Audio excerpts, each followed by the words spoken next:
कोई नहीं पराये है। तुझ में श्याम मुझ में श्याम सब में श्याम समाया है।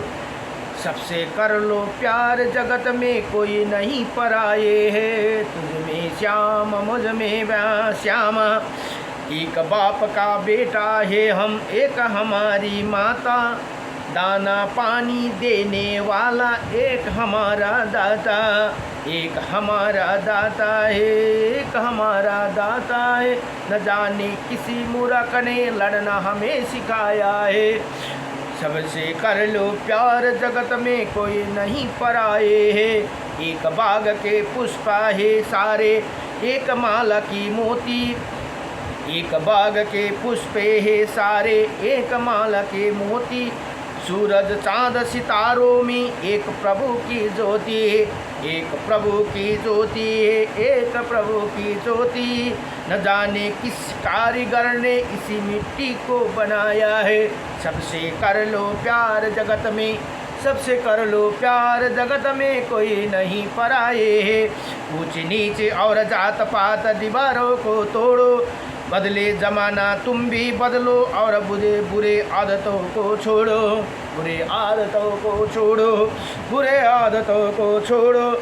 जागो और जगाओ सब समय ऐसे आया है। सबसे कर लो प्यार जगत में, सबसे कर लो प्यार जगत में कोई नहीं पराये है। तुझ में श्याम मुझ में श्याम सब में श्याम समाया है। सबसे कर लो प्यार जगत में कोई नहीं पराये है। नमो भगवते वासुदेवायम। र अब 198, 99 र 200 अध्यायमा अब यम यातना स्वरूपका वर्णन भनेर यहाँ बताउनुहुन्छ। अब नचिकेता ऋषि फेरि भन्नुहुन्छ, यदि जब हो भनेर अरू ऋषिलाई, अब जब मैं यमपुरी में पहुंचा तो उसी प्रेतपुरी के अध्यक्ष यमराज ने मुझे एक मुनि मानकर आसन पा दिया एवं अर्घ अर्पण पूर्वक मेरे सम्मान किया भनेर यहाँ बताउनुहुन्छ। और कहा, हे मुनि, ये सुवर्णमय आसन अब इस पर विराजे। वो मुझे देखते ही परम सौम्य बन गए थे। फिर मैंने उनकी स्तुति करते हुए कहा, हे महाभागा, आप ही श्रद्धा में धाता और विधाता के रूप से दिखाई देते हैं।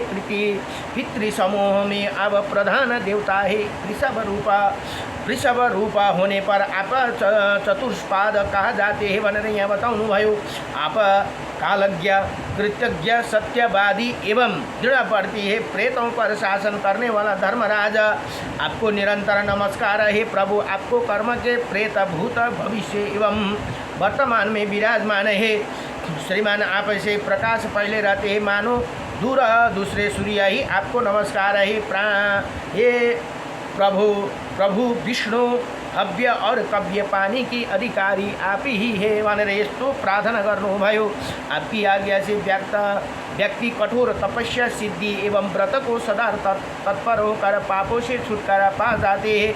आप धर्मात्माओं में श्रेष्ठ, कृतज्ञ, सत्यवादी तथा संपूर्ण प्राणियों की हितैषी है भनेर यहाँ ऋषि नचिकेता ने बडो प्रार्थना गरे। अब वैशंपायन जी ऋषि भन्नुहुन्छ, हे राजन, ऋषि पुत्र नचिकेता के मुख से ऐसी स्तुति सुनकर धर्मराज अत्यंत संतुष्ट हो गया और ऋषि कुमार से उन्हें अपना अभिप्राय स्पष्ट करना आरंभ किया भनेर यहाँ बताउनुहुन्छ। अब यमराज ने कहा, हे अनघ भनेर अब बडो प्यारसँगले, हे अनघ, तुम्हारी वाणी यथार्थ एवं परम मधुर है। मैं इसे अतिशय संतुष्टि हूँ।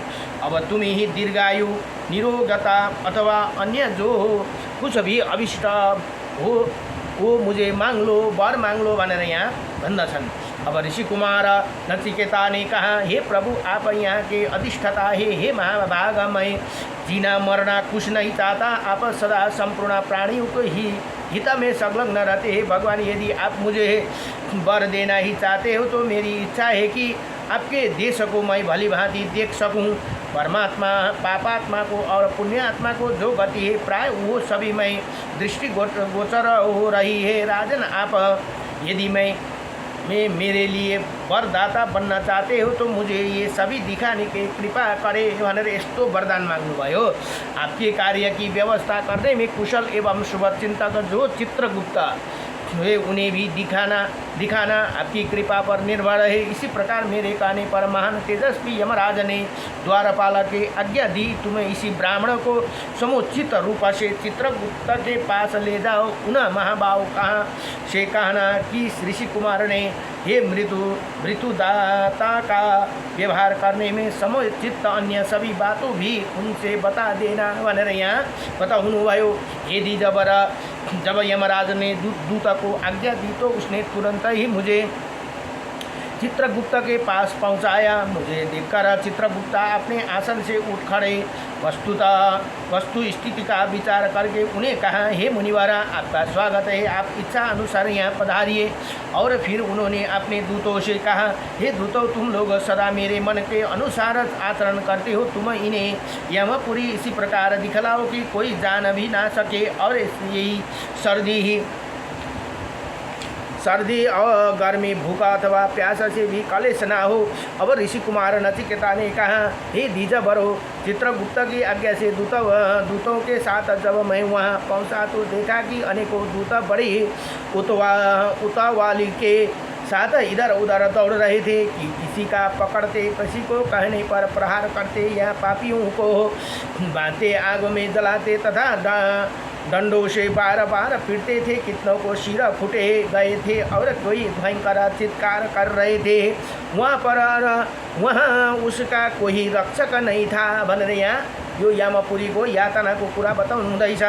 ऐसे ही बहुत से प्राणी अंधकारपूर्ण अगाध नरक में पहुँच रहे थे। कुछ प्राणी नरकों में पकाए जाते थे, जिसे अग्नि के लिए ईंधन का काम लिया जा रहा था। जो अधिक पापकर्मी थे वो प्राणी खोलते हुए घृत, तेल एवं क्षार वस्तु वाले क्षार भनेको रगत नरक में गिरे थे। उनके देह खोलते हुए घृत, तेल एवं क्षार पदार्थों के जले जा रही थी। भयंकर यातनाओं से उनकी देह जल रही थी। अपने कर्म के अनुसार यत्र तत्र विवश होकर वो रह रहे थे। इतने प्राणी और तिल के भांति को कोलूह में डालकर परे जा रहे थे। उन्हें पापात्मा प्राणियों के रुधिर मेधादि से एक दूसरे बैतरणी नदी प्रकट हो गई थी। उसी भयंकर नदी में हेम मिश्रित रुधिर भमर उड़ने लगे। हजारों दूत ऐसी दृष्टिगोचर हुए तो पापियों के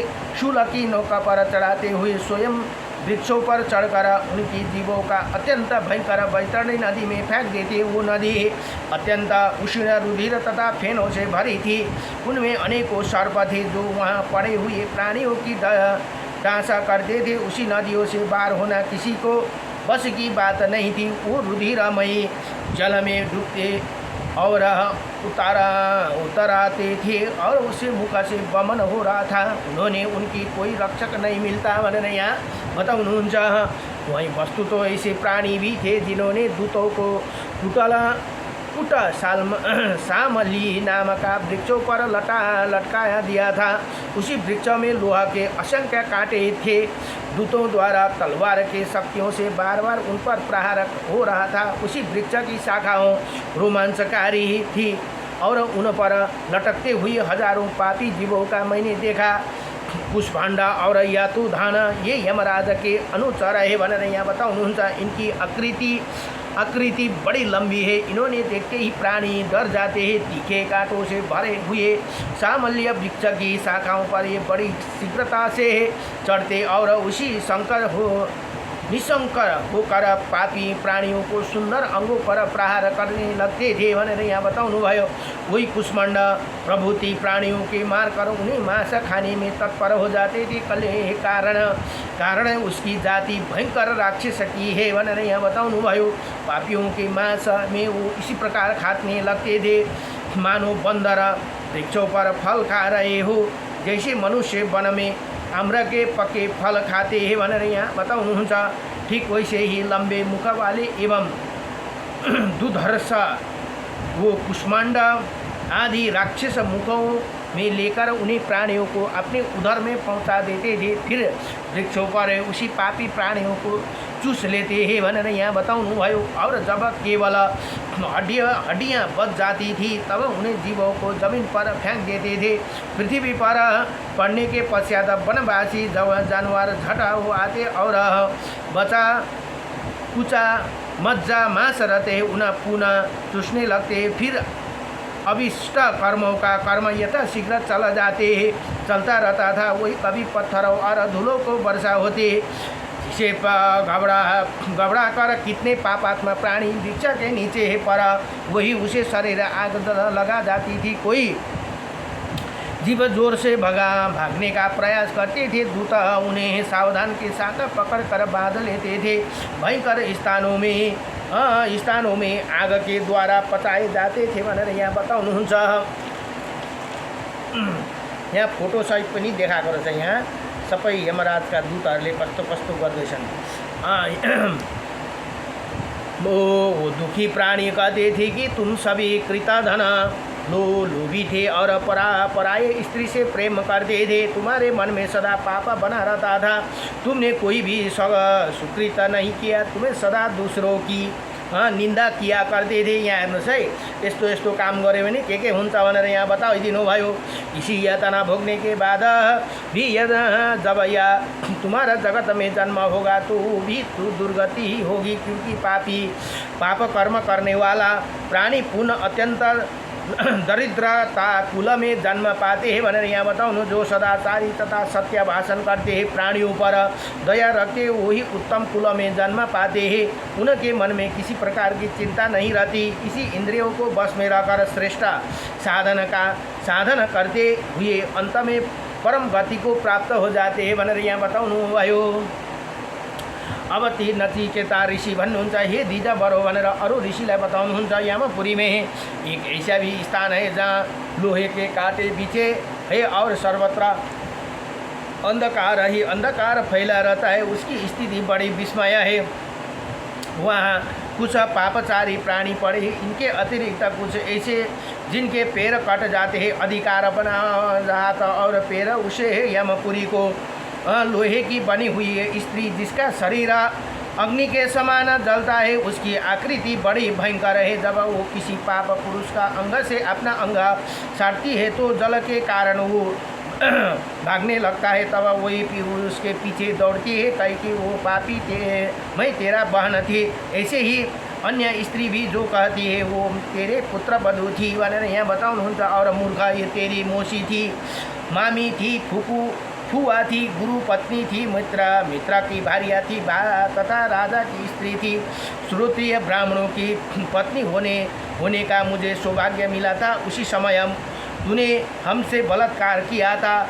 अब तू इसी कलेश से बच नहीं सकता। यहाँ हेर्नुहोस् है, यस्तो प्रकारको कुरा यहाँ बताउँदछन्। अरे निर्लज्ज, अब विपत्तियों को घबरा कर भागता क्यों है? हे दुष्ट, मैं तुझे अवश्य मार डालूंगी भनेर यहाँ यस्तो खालको यातना दिन्छन्। तुझे जैसे काम किया है उसका अब फल भोगो। हिजो दिजो बरो वो फिर बाघ सिंह सियार गधा राक्षस हिंसक जंतु कुत्ते और कौवे उन्हें पापियों को अपना ग्रास बनाने में तत्पर हो जाते हैं तथा यमराज के दूत उन्हें 80 पत्र वन एवं काल वन संज्ञा का नरक में फेंक देते हैं। वहाँ धुआं और ज्वालाओं में परिपूर्ण दानव नल की भांति धाया अग्नि जलती रहती है। वहाँ पापात्मा प्राणियों के अग्नि का ज्वाला असहाय हो जाती है। तब वो वृक्षों के नीचे विश्राम करने के लिए चले जाते हैं। वहाँ तलवार के सामने पात्रों से उनका शरीर छेद उठता है भनेर यहाँ बताउनु भयो। फिर तो छिन्न भिन्न होने के जलाए जाते हैं और बुरी तरह मार खाने के कारण कहते हैं कि पीड़ा से मर्माहत होकर वो चिल्लाने लगते हैं। 80 पत्र और तालबन नाम वाले नरक में फटकार कर महारथी वीर पराह करते हैं। उसी उनके रूप में भयंकरता अवर्णनीय है। विप्र, मैंने यमपुरी की यही देखता हूँ कि अनेकों पंछी अग्नि को ज्वाला के समान जलाने की ही शक्ति रखते हैं। उनका शब्द अत्यंत तीक्ष्ण एवं कर्कश होते हैं, उनका स्पर्श होते कि प्राणी जलते लगते हैं। उसके चोंच एवं मानो लोहा के बने हुए कभी अत्यंत भयंकर बाघों का झुंड है, कहीं मांस भंक्षी क्रूर कुत्तों की टोली है तथा अनेकों हिंसक जानवर क्रोध में भयंकर पापी प्राणियों के ठा रहे हैं। एक जगह 80 ताल वन भालुओं का और हाथियों का खचाखच बराए यमपुरी में मेघ हड्डियों पाषणों से रुधिर और असमय खंडों की भी वर्षा करते हैं। उसी समय पापी प्राणी उसे आहत होकर उछलते दौड़ते और भागते हैं। अत्यंत आहत हो जाने के कारण उसके मुंह से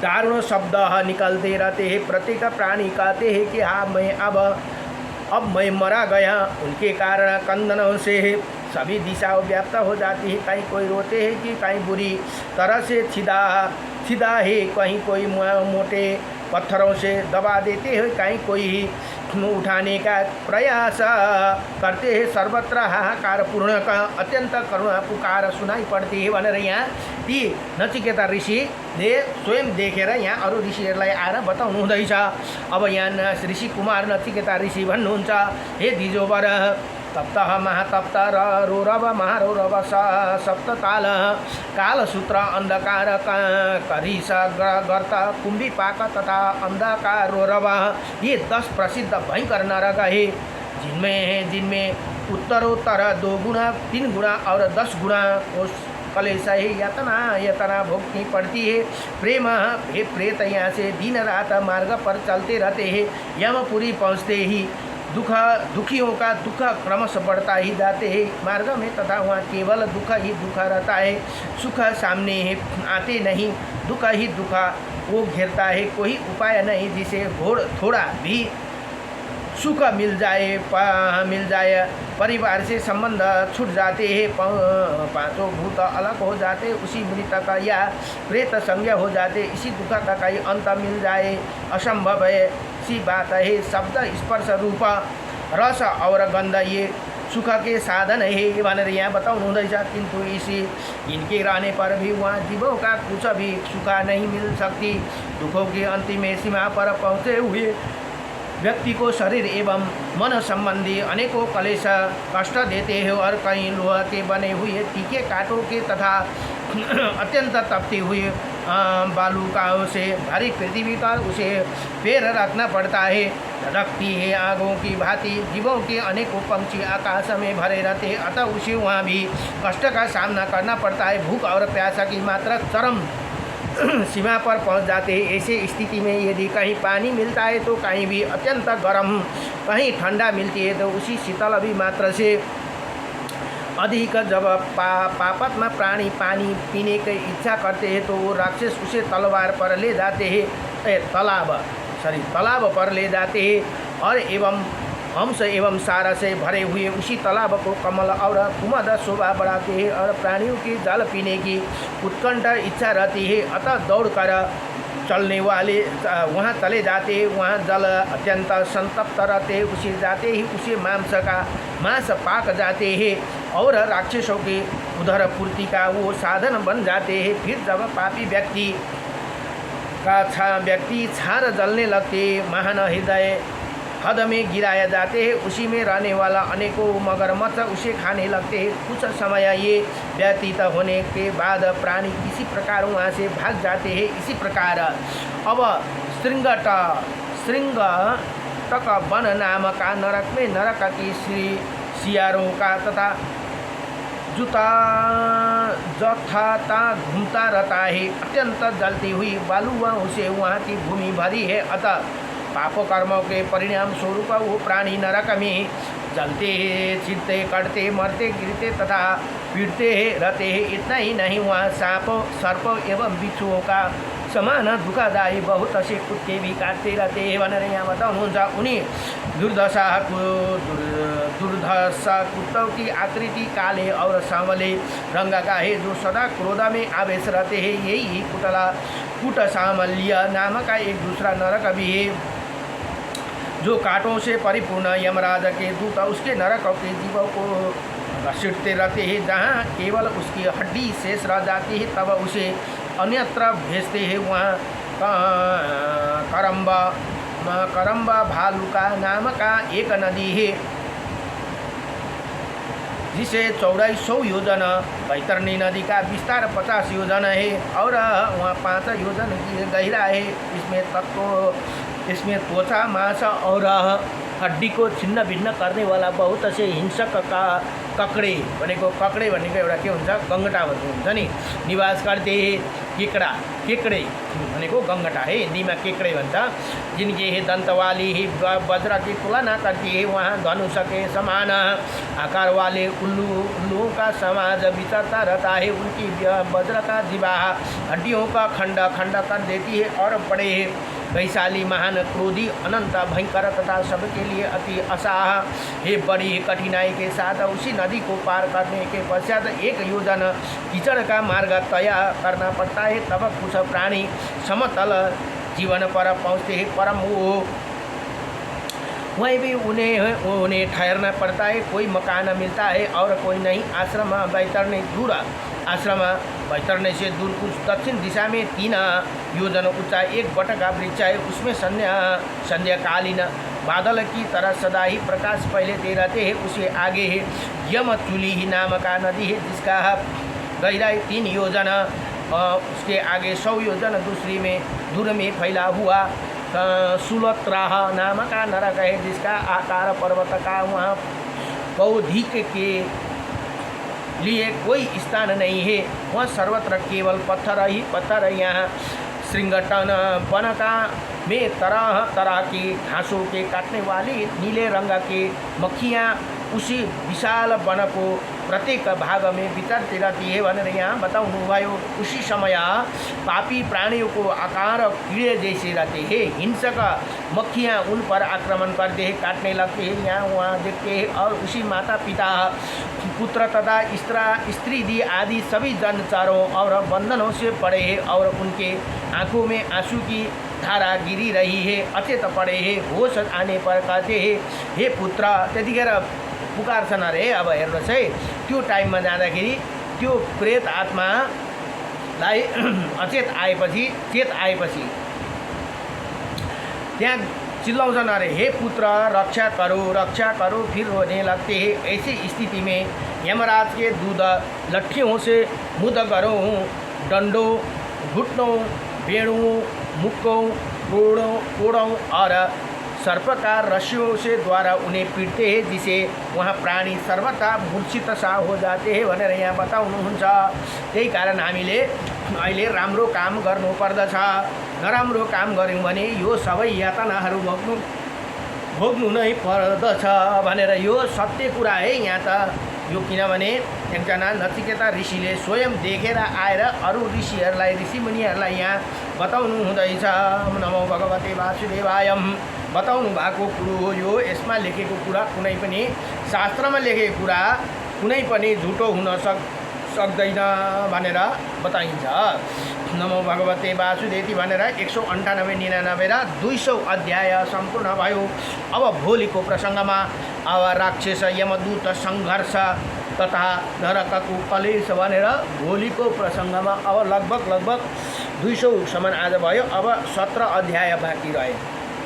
अब 17 अध्यायमा वराह पुराण समाप्त हुन्छन्।